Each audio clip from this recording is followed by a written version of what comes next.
Magandang umaga mga igan, ugaling maging alisto laban sa mga masamang loob, lalo na yung mga nakasakay ng motor. Nahuli kam ang pambibiktima ng riding in tandem sa isang Japanese. Pero ang kanilang biktima hindi basta-basta nagpatalo. Yan po ang tampok sa programang Alisto mamayang gabi.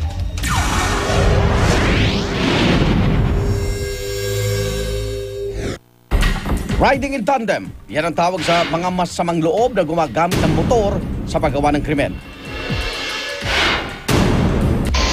Bukod sa mga residente ng barangay, marami ring mga dayuhan na naninirahan sa poblasyon dahil sa kanilang mga negosyo.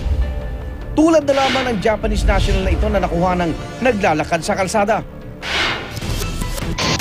Habang naglalakad ang Japanese national, kitang-kita sa kamera ang isang motor sakay ang dalawang lalaki. Nung unay nilampasan lang nila ang dayuhang naglalakad. Pero buwelo lang pala yun. Para sila'y sumalakay. Maya-maya pa, tumigil ang motorsiklo at agad na bumaba ang angkas. Tinabihan niya ang Japanese national at hayun! Mabilis na hinatang ang kwintas ng lalaki, sabay takbo at harurot palayo. Pero ang biktima hindi basta nagpadehado. Matapang niyang hinabol ang mga kawatan hanggang sa magpambuno sila sa kalsada. Bali nahahabol niya, bumagsak yung motor, nagkaroon ng skapa ng konti. Kaya lang yung naglabas na ng baril yung tandem, tumakbo na lang pala yung nakawan ng necklace.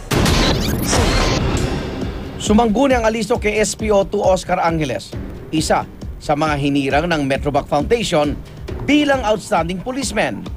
Doon sa mga naglalakad, unang-una nga, gaya ng sinabi ko, huwag tayong magsusuot ng mga alahas. Yung mga mamahaling alahas, gaya ng sing-sing, kwintas, o kung ano pa man. O kaya yung mga gadget na makikita mo, maraming mga kabataan, miski sa karsada, panay text, yung mga cellphone. Yan yung mga hinihintay na pagkakataon ng mga riding in tandem. Higa na baga ng kabuang ulat sa alisto, Huwebes ang gabi, pagkatapos ng saksi.